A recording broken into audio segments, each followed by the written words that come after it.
Hey guys, and welcome to my channel where I want to present you a weird deck idea that I had. It's a little bit of an extra content between the normal content that I'll be uploading next week, but it's my third attempt already trying to upload or produce this video, but my neighbors decided to power draw, and no, not what you're thinking right now.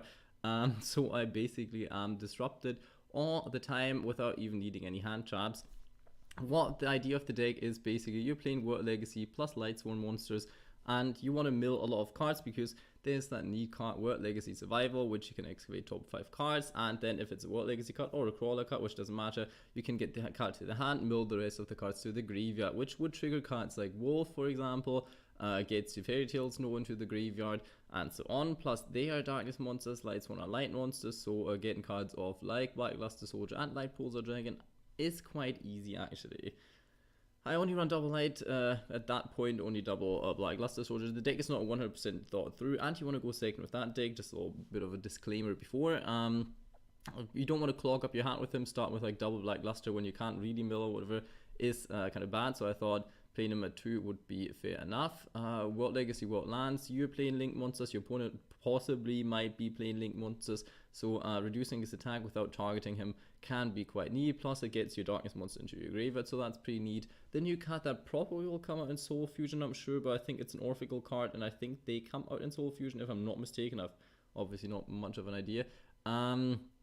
Is quite neat because if it's milled or just sent to the graveyard, then you can special summon one World Legacy monster from your hand, so that helps you unbrick your hand a little bit, and also it works when it's milled, so that is pretty neat for as well. Plus it's a World Legacy card, which you kind of need for the survival. One Light Pulsar Dragon, if it's milled, you can actually unbrick your hand too, get cards to your graveyard, can't even trigger World Legacy's the World Scepter's effect possibly, and so on, so that is kind of helpful. Have a World Legacy World Crown, if you're playing against Link monsters that so happen to have like End on Summon Sorceress, or especially Sky Strikers, it's pretty good that you then can get your World Crown out. Otherwise you can always summon it with the World Scepter. I run double World Shield. It's not the best card, but if you get it off, if some decks have real problems to get rid of it. I think Altergeist and Dark Magicians were kind of like, you can't target it, you can't destroy it. It has 3000 defense, not that easy to get rid of in general, but otherwise you can use its standby phase effect to go into like rank 6, for example, with Light Pulsar or the World Legacy Crown, but then your opponent can special summon one monster too, and that can be troublesome. If it's during your turn, then if your opponent doesn't have too many good cards, like 2 good cards, then it's okay. I played Triple Wolf because his effect is basically if this card is sent from your deck to the graveyard, you can special summon it, which works for cards like World Legacy Survival as well as even Slash Draw, I think. So that card is actually pretty neat. I run double Fairy Tale Snow because I'm not very...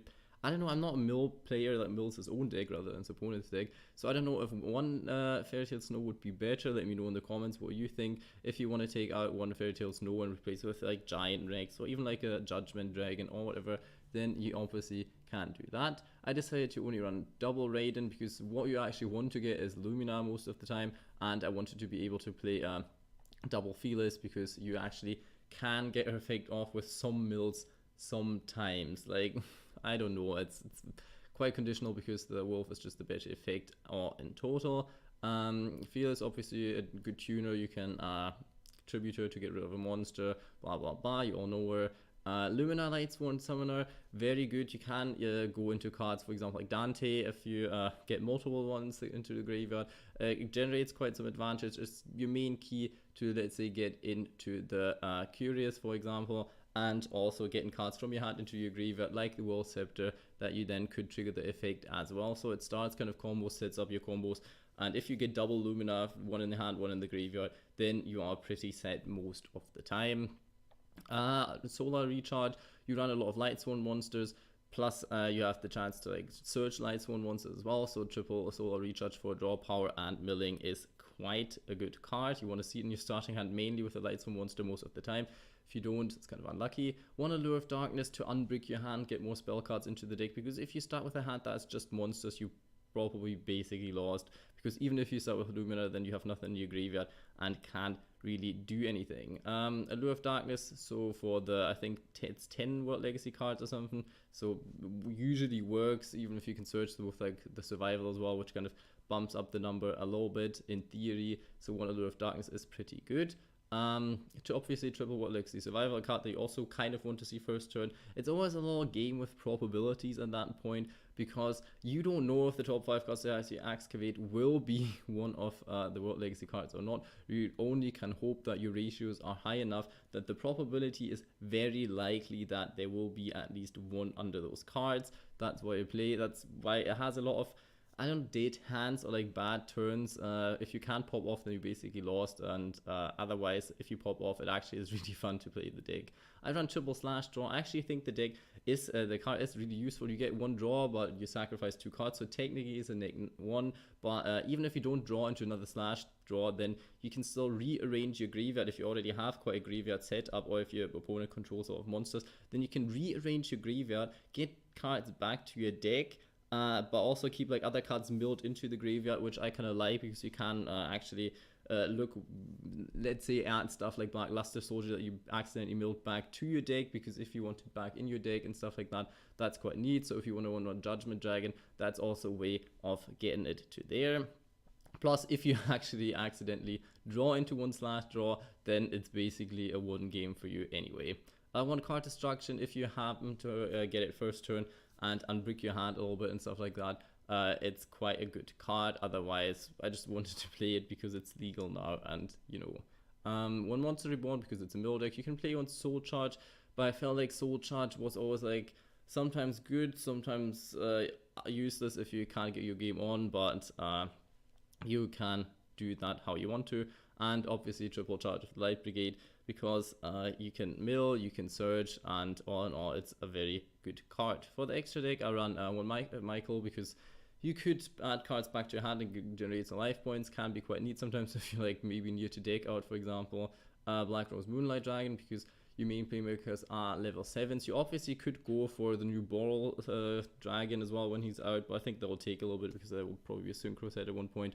And Black Rose Dragon, the field nuke, really helps, because with cards like Fairy Tale Snow, whatever, you can still set up a lot of plays after you nuke the field. One rank 6, the Constellar one, you can add cards that you milled back to your hand or get rid of an opponent's monster, so I felt that was quite neat. And you have some possible chance to go into rank 6s. The Utopia, the Lightning Engine, for like going for the finish push, maybe. On Baguska, if you really can't do anything and you have to start first turn, it can be quite neat. Minerva to mill some more, maybe get some cards popped. Obviously Exeter Knight, because same reason that you have Black Rose Dragon, it's just very neat.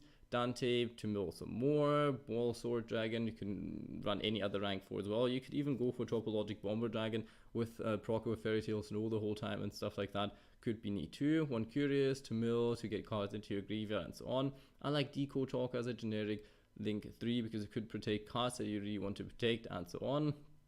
One Hyperstar, because that's how you get some cards like Fairy Tale Snow possibly into the graveyard and boost your attack points if you want to push for game. And one Landfill Link is just as a budget option if you want to link anything and just want the link arrows. For example, if you could special summon out the card like World Legacy Shield or whatever, and you don't want to run Witch Apprentice because your main monsters that you want to special summon or normal summon out are light monsters, for example. That was the deck profile. It's not perfect yet. I've just literally played it for 1 day or so not as great as it could be. I think it has some potential actually. If someone would look at it that's somewhat decent at the game, maybe. I know they would probably just turn it into normal Lightsworn deck because they're way better, but I like it that way, and I hope you appreciate me sharing my weird deck ideas with you, and I hope you have a good day.